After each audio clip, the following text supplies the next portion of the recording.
compass. On the map voice screen, you'll see a compass button in the upper left-hand corner.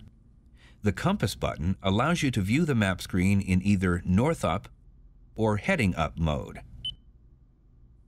In north-up mode, the map is always oriented so north is at the top of the screen.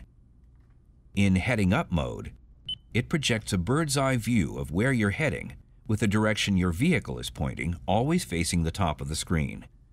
Most people find this is the easiest way to view the navigation screen. To change between north-up and heading-up modes, simply press on the north-up or heading-up symbol on the upper left-hand corner of the navigation screen.